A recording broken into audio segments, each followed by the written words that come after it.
Hello, everyone. Kate up here, and welcome to Buddhism Monthly for April 2025.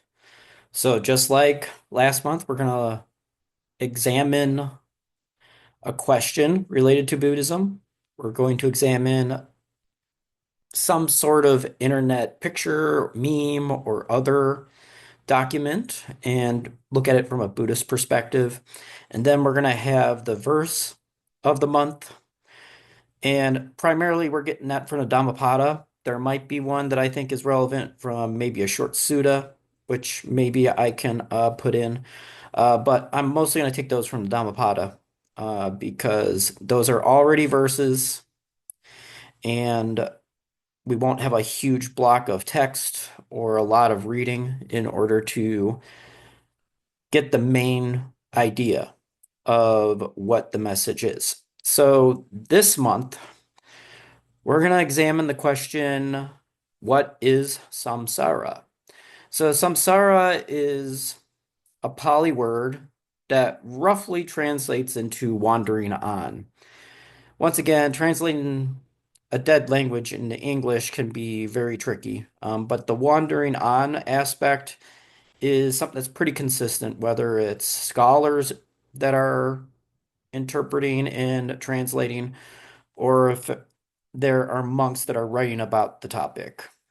It's sort of a sense of almost aimless wandering, which, if you've ever been lost, is not a very pleasant feeling. It's actually very uncomfortable. And so, before I looked into other perspectives of what samsara is, I was sort of stuck on, well, we are in Samsara right now. It's a place. And when I'm looking for alternative perspectives, I usually look at Thanissaro Bhikkhu, who's a very well-respected Theravada monk, because usually his interpretations take a different lens. And I think that's one of the main reasons why I enjoy looking at what he writes, because it's shifting the lens to look at this topic from a different perspective. And so I'll put a link to this very short blurb about samsara. And he says, instead of thinking of samsara as a place, think of it as what it pretty much is. It's a process. So the process of birth, aging, and death, that all takes place in the 31 planes of existence if you're in the Theravada tradition. But if you think of it as a place, it's sort of like a snare. And you can have that, well, I don't want to be in this place. I want to be in a different place. But usually that different place is going to be within this whole process of samsara. So you can think of the processes of birth, aging, illness, and death as sub-processes of samsara. That's how I am looking at it now. And if you think of it as a process, then you think, well, samsara as a process, processes can come to a conclusion and stop. And I think that's what enlightenment, or at least one aspect of enlightenment, is. It's stopping that process of what Thanissaro Bhikkhu describes as samsaring it, in other words, his argument in the second half of this essay is we all sort of create the worlds that we live in that interact with other people's worlds that they create and live in. And that continues this whole process of samsaraing. And so keeping this sort of aimless wandering and the whole process of that aimless wandering going. And when one stops samsaraing, it assists them in reaching that goal of awakening and enlightenment, and therefore to nibbana, which you might also think of as a process, but it's an unconditioned process or an unconditioned phenomena, most commonly is how it's described. which is difficult to grasp. Um, it's sort of it's sort of like one time I asked, well, if God created the universe, then where did God come from? And one pastor described it as God was just always there. And it's the same thing with Nibbana. It's always just been there. That process has always been there. And we're following the path to discover that it's there and that it's been there. And so it's sort of like it's almost like like that answer that that pastor gave me is that, God's always been there. Nibbana's always been there. So I sort of call it the God issue of Buddhism is Nibbana has always been there. So that can make things even trickier. That's why when people ask me about practicing Buddhism, I'm like, well, you better be prepared to have a few headaches because there are some teachings that are very difficult to comprehend. And, people think about compassion and meditation, but not these deep, what is samsara type questions, or, you know, when you look at Nibbana and it's always been there, but how is that possible? Those questions come up in a Buddhist practice. And maybe it's for the better that some people just think of it as a philosophy and don't delve into those questions. But at the same time, I think that those are important questions to ask, even if you're not a practitioner. So, summary version, what is samsara? It's the process of aimlessly wandering. And the Four Noble Truths and Noble Eightfold Path are the directions to Nibbana, which is the cessation of dukkha, but also of that whole process of samsaraing that Thanissaro Bhikkhu mentions. All right, so in the next segment, we're going to look at a picture that I found on Facebook, and the message of the picture is very straightforward, and I'm going to look at it and I'm going to probably tell you something that you might find difficult to comprehend, or maybe you didn't think of it that way and it makes sense. But we'll see here. So hold on one moment while we switch to the picture. Okay, folks. So here is this picture I found on Facebook, and it was posted by Crystal80, and it states very clear English language here. So it's going to be pretty easy to grasp. Nothing in this life can prepare us for losing someone we love. Nothing, heartbreak sign, sad face. Now, I am sure that there are many people who will look at this and be like, oh, well, they're 100% correct on this. I am going to take a different perspective on this. I think that this is only 100% true for those who are not familiar with many religious teachings, not just in Buddhism, but in other teachings as well. It's okay, and I've read this in many places when I've read about Buddhism. It is perfectly okay to feel sorrow for someone we lost that we love, and that's a perfectly valid process. It's a matter of, is this process helping me in this grieving process, or is it keeping me back from moving in a forward direction? Not necessarily letting it go and all that, but moving in a direction where it doesn't hurt quite as much. And the thing that struck me about this is the whole word nothing in is used. Nothing in this life can prepare us for losing someone we love. Now, if you look at other world religions, there is sort of a preparation process, right? We all, at some level, understand that the people we love are eventually going to die, and that there are these mechanisms within world religions that assist us in that sort of coping, in that grieving stage. And therefore, I would say, and this is just my opinion, those teachings are actually the preparation for when we lose someone we love. And from a Buddhist perspective, let's take a look at it from a Buddhist perspective here. So, what are the three marks or the three characteristics? They are the transitoriness, the dukkha, and the non-self of phenomena, right? So whether people want to believe this or not, or they want to put this on the people that they love or not, I do this on a regular basis almost every day because I contemplate death and loss every day, sort of in a meditative, it's a semi-meditative state where I'm contemplating these things and analyzing things. And I go through those three marks of existence or the three characteristics. And since I've been doing this for so long, when my father passed away in 2020 from complications of COPD, it wasn't necessarily the loss of my father that was tearing me apart, emotionally. It was he didn't have a will.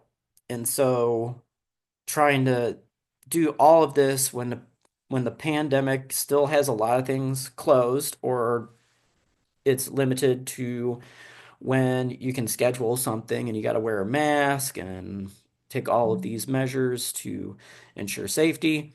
That was the thing that was stressing me out and making me feel awful. And I have Crohn's disease and I was having all sorts of digestive issues when my sister and I were working together to make sure that the estate was taken care of when just about everything was limited or closed. And the reason why, and I even told my sister this, and she was shocked. I said, "Hey, when Dad passes away, it probably won't affect me as much, or very a little in comparison to probably someone else." And she was surprised by that. But it's because I was going over these three marks of existence, transitoriness or inconstancy, that first mark. My father is not this. Let's say my father was still alive. My father is not the same from moment to moment. My father is a dynamic process. Cells are dying, cells are taking place of those other cells, and the thought processes of my dad is not the same from moment to moment. It's always changing. But the changes are so subtle that my brain is going to say, well, that of course that's my father, and he hasn't changed all that much. Because those changes are so subtle. Some of them you can't even see. Even with a microscope, it can be very difficult to see some of these processes. So looking at that aspect and analyzing and putting it through that sort of filter of the three marks, and then dukkha being the second one. Yes, my father. We had some great times, and you might even say there was sort of like a temporary state of happiness, sort of that emotional process. But at the same time, if I'm clinging to that like it made me happy, that's dukkha because those experiences, my father in general, those are dynamic and interpretations of those experiences are going to be different in the future.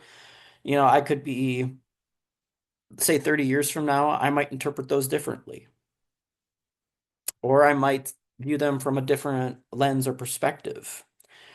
And it doesn't take anything away from those experiences necessarily. It's just that I myself, as a person, am dynamic and changing. And then you take those two marks and then you put it through the third one, which is, well, if it's inconstant and actually a source of dukkha, why the heck would I want to hold on to that? It doesn't make much sense. It's like you keep drinking poison. Like I drink a lot of soda on my days off because one, I have the time to do it, and two, it's one of the few things that actually keeps me awake because of my job takes a lot out of me. But that's a completely different story. Which, by the way, I can put those three marks and put it on my job too, and try and reduce my clinging to, well, I want to have fun at my job. or I want to enjoy my job, or I want to switch my job and sort of put all those into consideration and practice contentment. But once again, that's a different discussion. But as it relates to the people we love, or the animals that we love, or the things that we love, if if we take the perspective that all living beings, including our loved ones, have those three marks of existence, and we shouldn't cling to them for our happiness and joy and all that, then when death happens, just as one example, or some sort of alteration happens, they get in an accident and they're not the same person because of a brain injury. Uh, it's easy. I'm not going to say that it's easy, but it's slightly easier to say, well, maybe I shouldn't be grasping at that. Maybe just like a flashlight, I don't need this right now, or this isn't helpful at the moment. I'm going to go and put it to the side, and then I'm going to refocus on what's in front of me. It becomes a little bit easier. Now, I'm not saying by any stretch of the imagination that it's 100% easy. Someone dies, ha, no shock, or anything like that. No, there's still that initial shock. It's just that shock sort of that process doesn't last quite as long because mentally we are prepared for when that loss happens. And once the mental and physical reactions happen and have passed, then can think about it more logically and say, well, what else would I expect? My father is a temporary, inconstant, and permanent being. Not going to live forever. Of course not. That makes no sense whatsoever. Now, if you believe in a soul, that really complicates things because supposedly the person you love is in some way connected to that soul, or you may say that the true self of that person is connected to the soul. And then how do you prepare losing that? Because the soul is not those three things, right? Not those three marks of existence or those three characteristics. Then it gets really complicated. But if you take a Buddhist perspective and you believe the three marks or the three characteristics are there, you can put that experience through a filter, and that will, to an extent, it depends on the person, assist in that process of saying, okay, this person has passed away. It's okay for sadness to be there. It's okay to feel this loss deeply. At the same time, let's be mindful of if this is helping in the process or if it's keeping us back from taking steps forward so that we can, I don't want to say move on because you don't really move on. You sort of just find a way to keep going forward. So I'm just going to say find ways to keep going forward with your life and not feel like you're stuck because of that loss. So that is the picture. And I think prepare is the correct word. You're never ready for it, in my opinion. When I got the call that, my dad was dead, I was prepared for that news, but I wasn't ready for it. I think there's a difference between preparation and being ready. Being prepared can help you get to that sort of stage. But when it comes to the loss of someone we love, that's all it is. It's just preparation. It doesn't mean you're ready for it. All right, so in a moment, we're going to switch to the verse of the month for April 2025. Howdy, folks. So, this is going to be the verse of the month, and I really thought about this quite a bit, uh, putting together what we're going to do this month. I hate that pop-up. Stop doing that, please. Okay. Anyway, verse 63. I'm just going to try and ignore that on there. States, a fool who knows his foolishness is wise at least to that extent, but a fool who thinks himself wise is a fool indeed. So, when we think about fool, how are we sort of defining this? So, from a Buddhist perspective, a fool is someone who is looking at the world through a lens that is not the noble, the Four Noble Truths and the Noble Eightfold Path, the not looking through a lens of inconstancy, of dukkha, and of non-self. So that is what a fool basically is. And to be called a fool back in the Buddha's time was a very strong insult. It Some people now, probably if I went around and called them a fool, they wouldn't think anything of it. But during the Buddha's time, being called a fool was terrible because when you when you took on that sort of task of seeing the world as it really is, you can only do that from a Buddhist perspective through wisdom. And so, yes, collecting knowledge is very useful, but wisdom is how we're using that knowledge to see the world for what it really is, which from a Buddhist perspective is transitory, which is ultimately a source of dukkha, even though it may be very subtle, and that it's not really worth clinging to. That's not going to provide us any lasting happiness, and that the only lasting happiness is the unconditioned nibbana. But so let's take a look at the first part. A fool who knows his foolishness is wise, at least to that extent. So I'm going to describe it this way, and it's not very kind. It's not the kindest way to say this, but basically, it's the first part of this is saying you've got your head out of your own butt enough where you realize you're a fool. And that takes some effort. And it takes putting your ego to the side and saying, yep, I definitely don't have enough wisdom to see the world as it really is, so I am a fool. And I've said this on multiple occasions. If I, from my practice, the only person I have to point the finger at for the foolish choices that I still make is myself. I'm not seeing the world as it really is. I'm not taking the time to examine things. So yeah, I have my head out of my butt enough to say, man, I'm really foolish. I that this is something I need to work on. And then let's look at the second part. But a fool who thinks himself wise is a fool indeed. So the second part is, yeah, you've got your head out of your butt enough to say this, but it's still in your butt, and you're not seeing things as they really are. And so to think, well, I'm wise just because I know I'm a fool isn't it's not there yet. That wisdom guides the practitioner along the path. And then sort of the apex of that wisdom is seeing the world as it really is and being able to not cling to it. So I think that's sort of like the summary version of what this whole verse is about.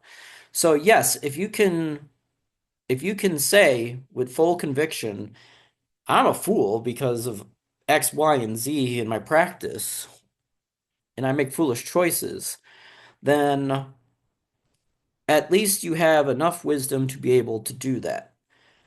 But at the same time, that doesn't make you, that doesn't put you at the stage of wisdom where you're not a fool. You're still that fool who's attempting to gain that wisdom. But you can't say that I'm wise until you've reached the apex of the apex of the mountain there, which would be being able to see the world as it really is and completely eliminate that clinging to it and saying, well, that's fine, but don't need that right now. Matter of fact, I don't think I'll need this ever again, and sort of just put it to the side permanently, and sort of realize that sort of unconditioned nibbana, which is very difficult to put into material terms. Even monks will say it's very difficult to do that. But having that path and following that path assists someone in achieving that wisdom to get to that goal. All right, let's stop the share. All right, so thank you everyone for tuning in. And once again, if there's a topic or a question that you would like covered, by all means, please let me know in the comments. Also, if you think I'm being an idiot and I'm interpreting things incorrectly, I would love for you to put that in the comments as well. And I really appreciate you tuning in for this month's Buddhism Monthly. So until the next recording, everyone, take care of yourselves and I'll chat with you soon. Peace out for now.